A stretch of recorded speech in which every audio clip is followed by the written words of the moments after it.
guys, what's up and welcome back to my channel. So today we're going to talk about a variety of topics and I'm not really sure how best to dive into it other than starting with a nice calming story that I think is, in some ways familiar to everyone.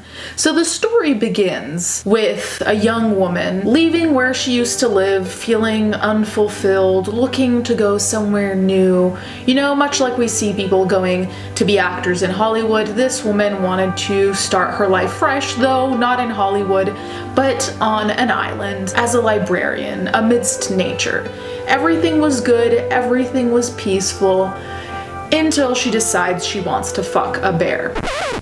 So why am I talking about this? My search history right now is so questionable based on this story. So basically, if you follow me on Twitter or if you've been on Twitter, you might have come across this tweet right here. This tweet features 4 pictures of a woman posing with a bear in very intimate poses. I'm getting goosebumps because one of them really creeps me out, which is the first one, which is this one, which creeps me out for multiple reasons, but I'd say the most significant one is that the familiarity that I like between human and domesticated animals is that a lick means, hey, I care about you, human, I love you, human. This, on the other hand, is more like bear is licking her décolleté and it's just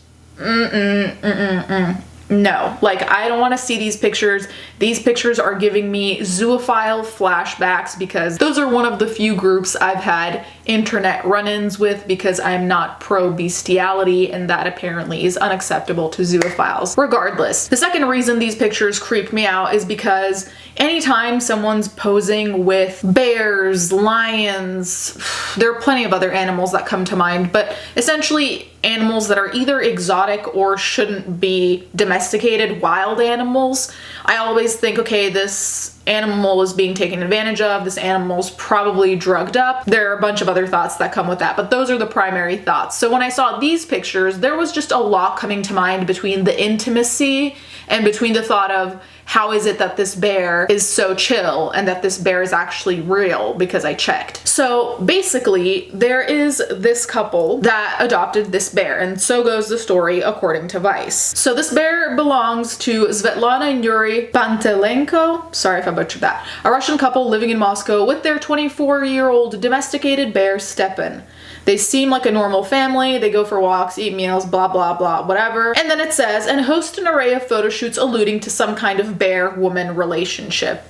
Which already, look, I'm not even pro having a domesticated bear, but if you had to, let's say you had to have a domesticated bear, the first thought I would have is not like, oh, let's make it so it looks like this bear and this woman, because I think it's predominantly women posing with the bear, are fucking. Like, there'd be a lot of things that would come before that idea, but we'll get to the root of that idea in a second. The couple says they adopted Stepan when he was 3 months old after finding him in less than pleasant conditions. They've raised him as a member of the family for the past 24 years in their home, where Stepan continues to live. According to the couple, Stepan is a sociable bear who loves to play. Then it goes on and on to say about like how much he eats and how for $1,550 US he'll show up at your party, essentially. So he is a prop, he is being used for monetary gain, so he's not really just part of the family, but let's move on. And they say that you can quote-unquote approach him and not only pat, but also sit on his massive back, hold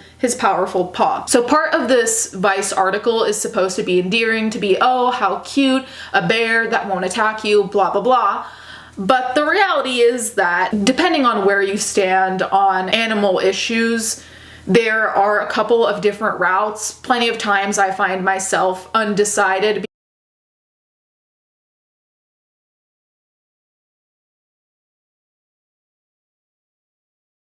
because in a certain way, yes, you don't want to leave a 3-month-old bear to die. On the other hand, I would probably search for resources where you could bring the bear to a sanctuary where the bear could be rehabilitated and potentially brought back into the wild, and if not, a sanctuary where the bear could ideally be rehabilitated and live to its maximum potential within its circumstances, within how much it can heal from whatever is going on.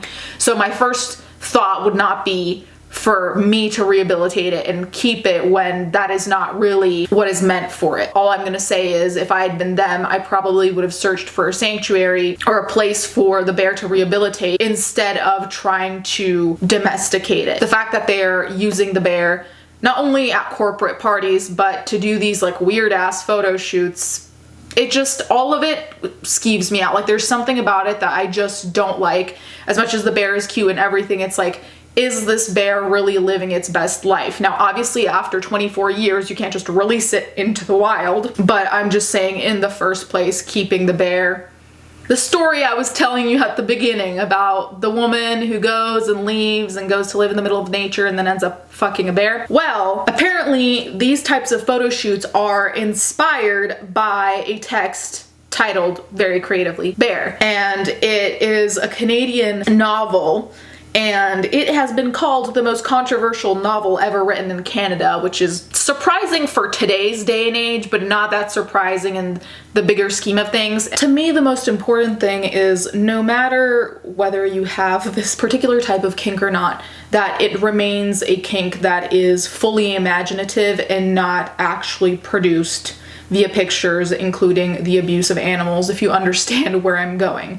As long as it's just the written word and shit, weird shit you're making up like fan fictions, nobody's getting hurt. But when it crosses into animal abuse, bestiality, just like animal porn, I guess, zoophile porn, no. So basically, apparently, all of these shoots, or a lot of these shoots, are based off of the story I introduced you to rather abruptly. Sorry about that. But I'm gonna ruin the plot for you, by the way, so if you were planning on reading this book, skip this part. I'll put a timestamp. So the novel centers, and I'm gonna kind of just briefly go through this, it centers around a woman named Lou, a 27-year-old librarian who was given the task of documenting the house and library of Colonel Carey, who has been donated to her employer, the Heritage Institute.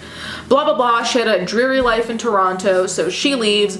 She goes to work in the solitude of Carey's Island. Lou enters into a sporadic sexual relationship with the estate's caretaker, Homer Campbell. I love this selection of names. Regardless, apparently she becomes closer to the bear, and she's helped by an elder First Nations woman named Lucy Leroy, and Lucy kind of tells Lou how to gain the animal's confidence. Basically, Lou, as a librarian would, ends up finding more about the bear and the folklore and studies collected by the Colonel, and then her relationship with the bear becomes sexual as well as spiritual. And this is the cherry on top of everything. As her work comes to a finish, the bear scratches her deeply in the back. Her bond with the bear is altered, and Lou leaves the island with a sense of renewal.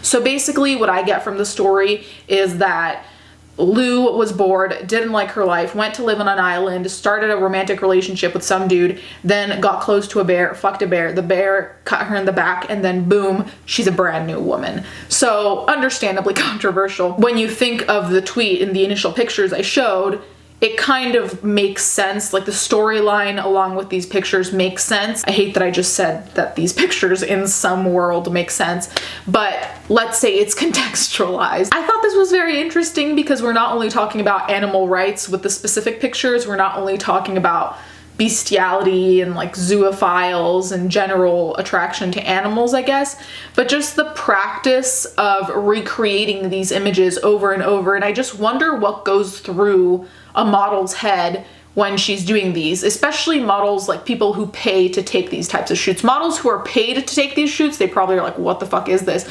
But I wonder like what people who take these pictures with the bear think when it's their own thing they want to do. Like I wonder, did they read this book? Do they have this fetish? Is this just something cutesy in their mind, even though some of it is weirdly intimate? Like that's what I actually am really curious about, and I don't mean that in a sarcastic way at all. I just wonder like what the headspace is. I hope you enjoyed our little interesting story time here today about bears and activities.